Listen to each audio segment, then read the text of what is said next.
नमस्कार मंडळी, welcome back to my channel. मी शिवानी तुम्हा सगळ्यांचं स्वादास्वाद किचन ह्या यूट्यूब चॅनलवर अगदी मनापासून स्वागत करते. तर आज मी तुम्हाला ना अगदी मस्त आणि चटपटीत रेसिपी दाखवणार आहे. आता मुलांच्या शाळाही सुरू झाल्यात आणि बाहेर थोडंसं पावसाचं वातावरणही झालं आहे. त्यावेळी ना आपल्याला काहीतरी चटपटीत खावंसं वाटतं, पण काय बनवायचं हा प्रश्न पडतो.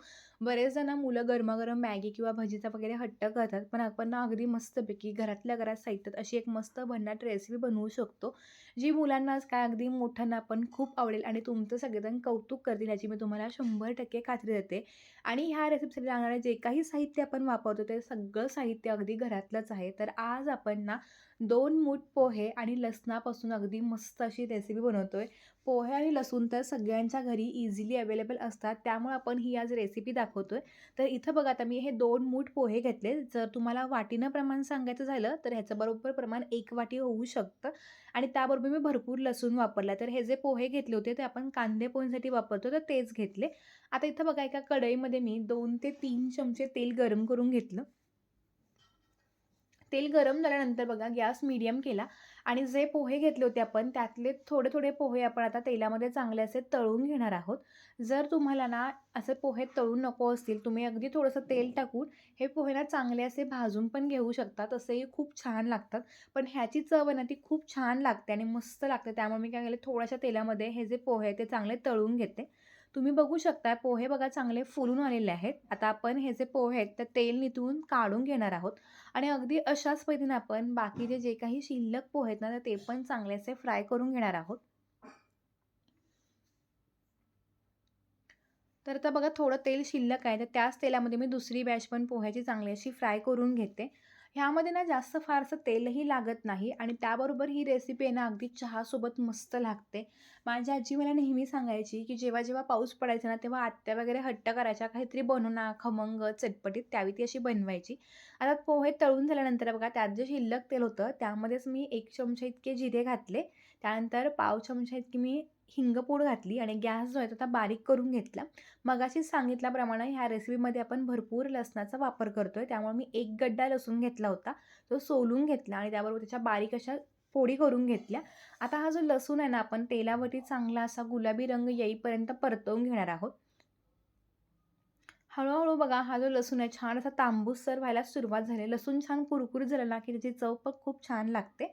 आता ह्यामध्ये कढीपत्त्याची 5 ते 7 पानं घेतली आणि त्यानंतर 1 मोठा चमचा मी दाण्याचा कूट घातलाय. आता बरेच जण म्हणतील, की कढीपत्त्याची पानं आपण आधी टाकायला हवी होती. पण जर आधी कढीपत्ता टाकला असता, तर आपण लसूण छान तांबूस करेपर्यंत ना कढीपत्ता अगदी करपला असता. त्यामुळे मी कढीपत्ता करपू नये म्हणून मी नंतर कढीपत्ता टाकला. आता हे शेंगदाण्याचा जो कूट घेतला ना, तो पण तेलावरती चांगला कुरकुरीत होईपर्यंत ना अगदी चांगला परतवून घ्यायचा. मस्त दिसते बघा. आता हे छान कुरकुरीत झालं, की गॅस अगदी बारीक केला. ह्यामध्ये मसाले घालूयात. तर पाव चमचा इतकी मी हळदपूड घातली आणि तुमच्या आवडीप्रमाणे तुम्ही इथं लाल तिखट वापरू शकता. लहान मुलांना थोडंसं तिखट कमी लागतं, त्यामुळे थोडं कमी तिखट वापरा आणि त्यानंतर चवीनुसार मीठ घातलं.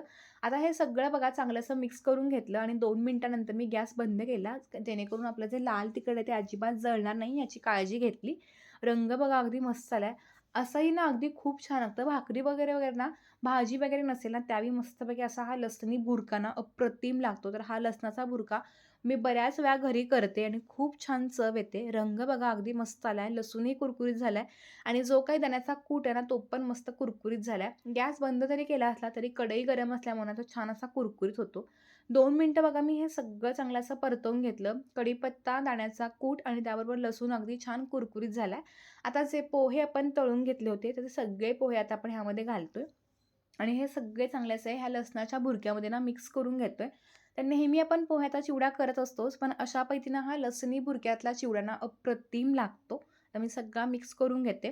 तुम्ही जर चॅनलवरती नवीन असाल आणि अजूनही चॅनलला सबस्क्राईब केलं नसेल, तर प्लीज चॅनलला सबस्क्राईब करून त्यापुढील बेल बटनला क्लिक करायला पण विसरू नका. जेणेकरून माझे असे छान छान व्हिडिओज तुम्हाला रोज पाहायला मिळतील. तर आता सगळा बघा भुर्क्यामध्ये हा चिवडा मी मिक्स करून घेतला आहे. रंग अप्रतिम आला आहे, चव तर अप्रतिम लागते. थोडासाच ना, साधारणपणे 5%च मी पोह्याचा चुरा बघा असा भुगा करून घेते, जेणेकरून त्याला छान असं बाइंडिंग किंवा एकसारखेपणा येईल. फार जास्त आपण चुरा करत नाही आहे. अगदी मस्त बघा रंग छान आलेला आहे आणि सगळे पदार्थ अगदी कुरकुरीत असल्यामुळे ना खाताना याची खूप छान मजा येते. चहासोबत किंवा नुसता खायला तर अगदी अप्रतिम लागतो. तुम्ही ही रेसिपी एकदा जरूर ट्राय करून बघा. मला खात्री आहे तुम्हाला देखील हा लसणी बुरक्यातला पोह्याचा चिवडा खूप म्हणजे खूप आवडेल आणि जर तुम्हाला ही रेसिपी आवडली असेल तर व्हिडिओला लाईक करून चॅनलला नक्की सबस्क्राईब करा. तुम्ही हा व्हिडिओ कोणत्या गावातून किंवा कोणत्या शहरातून बघताय हेही मला कमेंट करून सांगायला विसरू नका. चला तर मग भेटू असेच एका नवीन आणि इंटरेस्टिंग व्हिडिओसोबत. तोपर्यंत मस्त राहा, खात राहा आणि सगळ्यात महत्त्वाचं स्वतःची देखील काळजी घेत राहा. धन्यवाद. Bye bye.